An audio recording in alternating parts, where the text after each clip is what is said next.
Okay, so this is Ringwalk Media in association with Welleyes Therapy, Still Hub Management, and Barclay Carter Racing.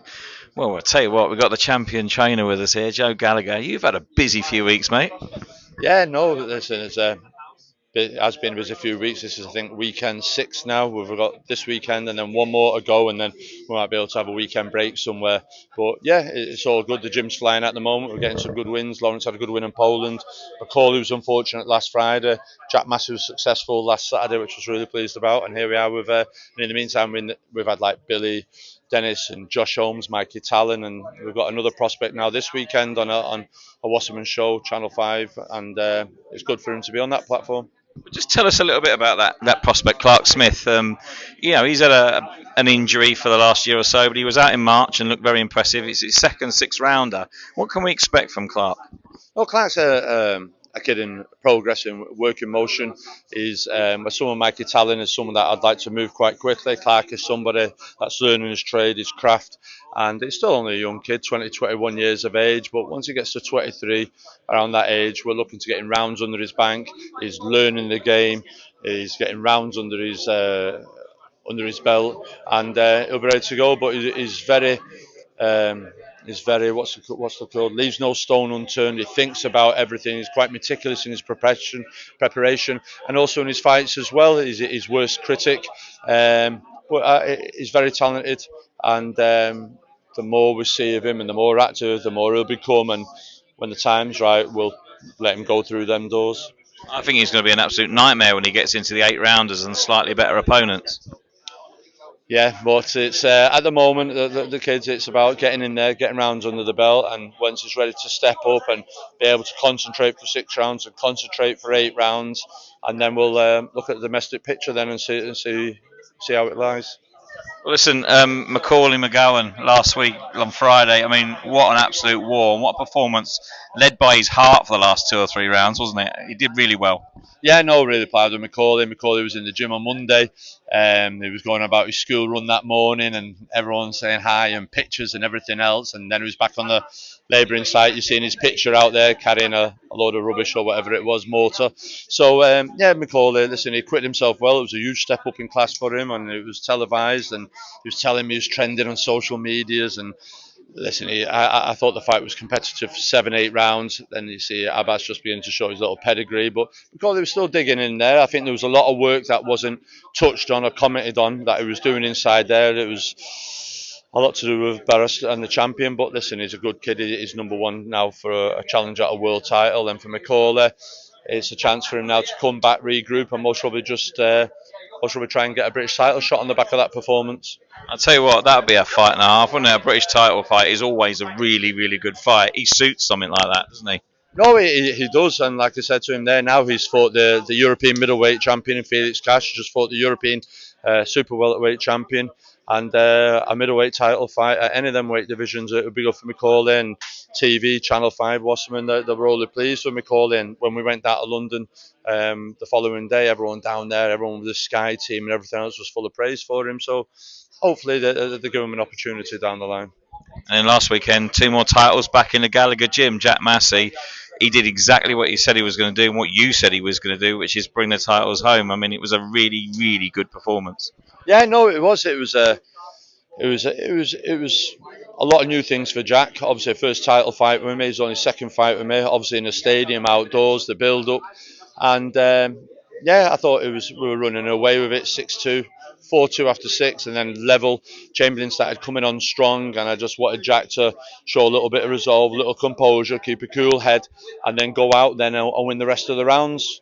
And he did do, and I think two of the scorecards showed that he needed to win the last round, and he did do. I'm really pleased for him. Obviously, it's his daughter's birthday, 1 year old, and I felt the narrative down the weekend was Riakpo wins and Chamberlain wins, and that was the big London fight for the world title. That didn't happen. Chris Billam-Smith boxed really well, and Jack Massey did. So I'd really like to see Jack Massey now get a shot at that world title with Chris Billam-Smith. It's a narrative story background. They both fought as amateurs. don't really make a difference, but there's a bit of a story, backdrop story for it. Two kids are very similar. They're both gentlemen of the sport. They're both Jack's getting married. Chris has just been married, I think, if I'm right there, and they've both just become fathers. And they're both two hard-working guys that are out there trying to provide a future for their families. And I think it's a really good fight where the boxing does the talking in that fight with two solid, honest kids. Do you think we're going to start seeing more fights like that now because of the Saudi factor? The big fights are going out to Saudi, so the guys domestically in this country have got to start stepping up and having these fights to get noticed to a certain extent. Yeah, I think so. I think everyone wants to be involved in Saudi over there and what's going on with His Excellency and what Frank Warren and Eddie Hearn's doing over there. I'm sure Bill Smith, I think there's talk of him wanting to go over to America and fight Ray Maris. Jack Massey is like, well, I want to fight you. Do you understand? It's a good domestic fight. So we'll see what happens. If not, there's options. I think Jack's got a mandatory coming up on him after winning that title, Philip Fondue told me. So we'll just have to wait and see. But if there's an opportunity to fight in a unification with any other cruiserweight world champions, with Opatai or whoever, I'm sure Jack Massey will jump at the opportunity to fight for a world title. And of course, like you say, it's been busy time for you. But you got a lad out, I think, next weekend in Belfast as well. Yeah, Joe Cooper just turned 18, signed with Frank Warren.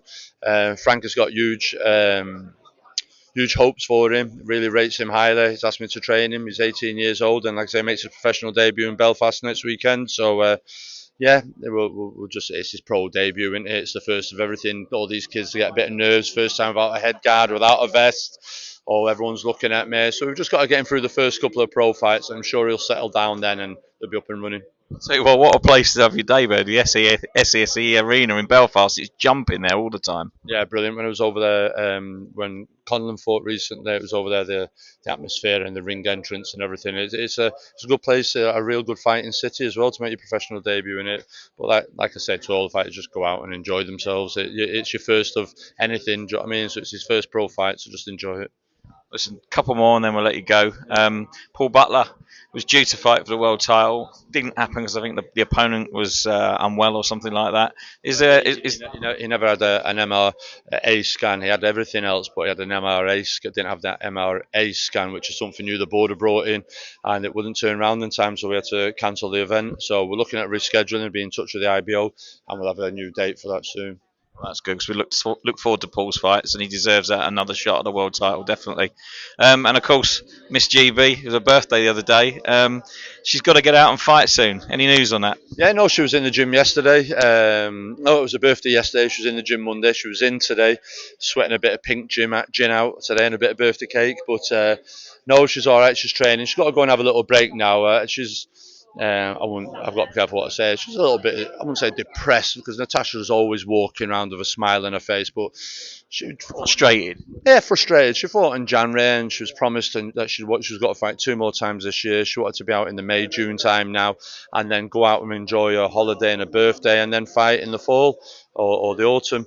And that's not really happened now. And for someone at her age, she turned 40 yesterday, it's not really good. You wanted to keep her active. There was negotiations going on with Michaela Meyer fight. We were ready to go. She was ready to go. And money and everything was agreed, and for whatever reason that fight hasn't happened. So she's really frustrated, and I feel really sorry for her because, as you say, she's been a great ambassador for boxing, and she has been for Boxer and Sky Sports the last few years. She was doing commentary work at the weekend, and I see Serrano's fight was off. I said to Brian Peters, do you in the meantime, instead of waiting to November, do you fancy running through Natasha Jonas versus Katie Taylor? I've heard Eddie Hearn's come to Manchester in the end of August. Why don't we do them two in a tick-over fight in the meantime? Some tick-over fight. But yeah, I think that's fell on deaf ears. But the offer was there, or the opportunity. We reached out. I reached out to Brian, so there you go. Fingers crossed, because Serrano is fighting on the 20th of July, I believe. Well, she is, yeah. So I don't know what's going to happen with Katie there. It's a long time for Katie to be waiting to November. As you know, she's in a similar situation to Natasha. They want to keep active at that age. They don't be sitting on the sidelines. Well, listen, one more belt in your gym. Lawrence Okolie, another champion belt. I mean, he had a good performance over in Poland, didn't he? Yeah, it was fantastic. I wanted him to make a statement. There was a few things that I was really happy for him for what it meant to him, the sacrifices that he made for him and his family. But I was frustrated that it took so long to land the shot, and I was frustrated then that everyone didn't get to see the rest of what Lawrence had to offer on the night. But beggars can't be choosers, and we won in the first round, and he did it in a fashion that I was really pleased with. And he's talking now, and I didn't realise he was a free agent till he mentioned it on a social media post over the weekend, an interview. So I'm sure him and his team, Adam Result, they'll be looking around, and most will be speaking His Excellency Frank Warren about getting into that Saudi mix. There's a few fights for him. There's a unification at that weight. There's also defence is mandatory, Kevin Laran. So yeah, no, it's a good fight. So we'll just have to wait and see. But the main thing about Lawrence is in the gym, he's training, and he flew over to watch a stablemate, which was massive for him from Dubai, for Jack and the team to have that support. He's back in Dubai. He put a post out. He's on the bag. He's training, and he's itching. He's got his WBC belt now as well. He was posting that. So life's good for Lawrence, and his head's in the right place. So hopefully we'll get him out in September. And finally, congratulations to you. Obviously, another trainer's belt. I mean, you've done incredibly well for your career, mate. And from us to you, I think well done. Congratulations. It's very well earned. Yeah, cheers. Thanks. Well, that's only on Lawrence's win, and like I did a social media post, there was thanks for that camp to Macauley Macgowan, Marcus Morrison, Natalie, Paul Butler, who all had an involvement in helping Lawrence train in that fight. So it was a team, and it's good that a governing body recognises the work that gets on with the coaches. But I was really pleased with that. Like I say, it was all the team for that Lawrence Okolie fight. Listen, good luck for Clark this week. Good luck with your lad next week over in Belfast. And as always, we appreciate your time, Joe, and good luck. Thank you. Cheers. No problem. Look after yourself. Thank you.